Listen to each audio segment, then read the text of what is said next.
Bienvenue sur Localement Vôtre, le podcast qui t'aide à trouver des solutions locales pour ton business. Allez, on démarre. Bonjour, aujourd'hui je lance une nouvelle série qui s'appelle Cas pratique, ça peut arriver à tout freelance. Et là le sujet c'est plutôt les conflits avec un client. Parce que ça peut arriver à tout le monde, j'en ai eu 2 fois. Après, y a pas toujours, c'est toujours un peu le même cas. Bon, c'est toujours 50-50, hein, il y a jamais forcément 100% d'une personne qui a tort, hein. On va pas se mentir non plus. Et du coup, c'est vraiment pour parler de ces clients un peu difficiles qui, pour X raisons, ils décident d'être non respectueux dans la communication ou qui sont ouverts à rien du tout.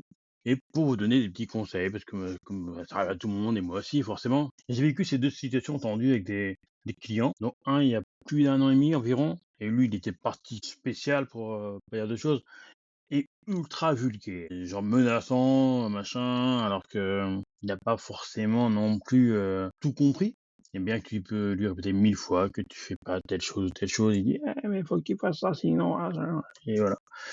Et malheureusement, ça peut arriver, c'est là, faut pas tomber dans le piège de lui répondre aussi vénère, parce que sinon ça va empirer. Et là, un deuxième cas où, bah, forcément, bah, tout le monde avait des torts là-dedans, où on a beau expliquer des choses, des fois ça rentre pas forcément, quoi. Et la personne est tout de suite plus agressive et tout de suite, limite à menacer, dès le deuxième jour de la discussion, alors que tout se passe normalement, tu sais. On se demande ce qu'ils ont un peu dans la tête, ces gens, tu vois, mais avec des allégations et tout, mais bon. Du coup, le 1er conseil, bien sûr, c'est, avoir des CGV blindés. En général, il faut mieux aller voir un avocat ou un juriste, quand même si ça coûte un peu cher, ça coûte vraiment, bah, ça peut être assez vite rentable, parce que si vous avez pas des CGV blindés, la première personne un peu, véhémente, il peut s'en servir contre vous. C'est tout ce qu'en B2B, il y a pas tout ce qui est les droits de rétractation, pour les services c'est pareil, et cetera. Après, il y a des clauses à mettre, faut attention aux clauses, aussi illégales, faut pas non plus faire du ChatGPT ou une autre IA, parce que forcément, c'est pas terrible, hein. Ça peut vous sauver au début, mais après, il faut vraiment aller voir un juriste ou quelqu'un qui s'y connaît. Et par contre, ouais, il faut vraiment aussi, peut-être à faire un onboarding s'il y a besoin. Par exemple, s'il y a des prestations un peu compliquées, un site web, une prestation, un peu compliquée, faire un onboarding où il y a les bases. Et après, avec le client, c'est vraiment tout est écrit. Et bien sûr aussi, un conseil que moi j'ai fait dans ce cas-là, c'est tout ce qui est paiement en ligne via Stripe.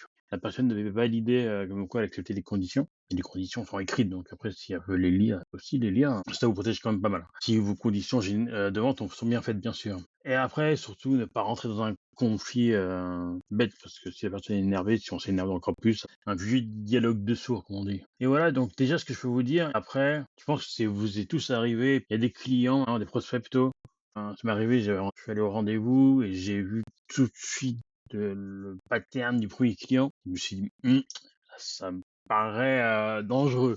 Bon, j'avoue que quand même que celui qui négocie en général, c'est pas un bon pattern. Personnellement, je pense qu'il faut jamais négocier ses prix ou au pire rajouter quelque chose dans la prestation. Ne pas ra ne pas répondre avec des émotions, parce que moi je suis quelqu'un d'assez nerveux, donc si forcément je réponds avec des émotions, ça peut ne pas être terrible. Et aussi, ben, jamais, justifier à l'excès, parce que forcément après on fragilise votre position, et tu regardais des traces écrites. Et dans le premier cas, j'avoue que, j'avais contacté ma RC Pro et une contact avocat en droit du commerce, et du coup, pour sortir de la crise, j'avais accepté, bien que mes conditions générales m'obligeaient pas à rembourser. Et il y avait une lettre je sais plus comment ça s'appelle. En gros, oui, en gros, il signe la paplard et puis il dit qu'une fois que c'est réglé, c'est réglé. Il peut pas après emmener tribunal ou je sais pas trop quoi, ou enfin un nom, mais je vais vous retrouver ça tout à l'heure si vous voulez. Mais ça permet aussi de cadrer comme ça, si le client il est très, très bête, si je puis dire, il va encore pas encore vous chercher des poux, et ouais, donc il y a la RC Pro, ça c'est obligatoire, parce que beaucoup de personnes disent: «Oui, ça me sert à rien», mais le jour où il y a une merde, le jour où vous avez un coworking même et vous mettez un Coca ou autre chose sur un ordinateur ou un matériel, même chez un client, c'est mort.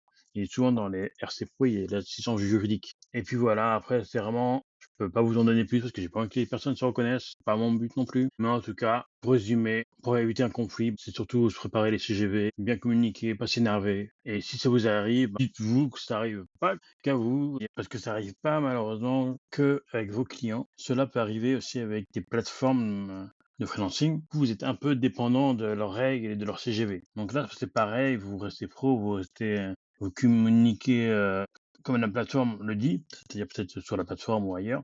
Gardez les preuves, et forcément, là, c'est plus compliqué parce que c'est les CGV. du site, que ce soit Malt, Comup, Fiverr et les autres plateformes. Et du coup, là, vous devez faire vraiment attention à toute la communication qui se passe là-bas et surtout garder des preuves. Même si vous faites un call sur Meet, vous faites un enregistrement Gemini, oui. Imaginez que vous avez fait la prestation et que la plateforme décide de le rembourser en entier ou même une grosse partie.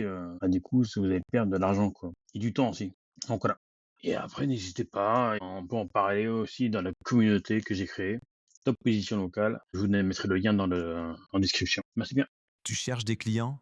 Bonne nouvelle, eux aussi te cherchent. Rejoins dès maintenant Top Position Locale, la communauté des indépendants qui passent à l'action sur leur visibilité. Tu y trouveras des vidéos d'experts sur Google Ads, Facebook Ads, Google My Business et plus de 10 autres experts qui arrivent très bientôt. Des lives thématiques pour poser tes questions en direct et un vrai réseau de pros pour échanger, se recommander et avancer ensemble. Tout ça pour seulement 15 € par mois. Mais attention, l'offre est limitée aux 50 premiers membres fondateurs. Après ça, le tarif augmente. Tes clients te cherchent. Sois là.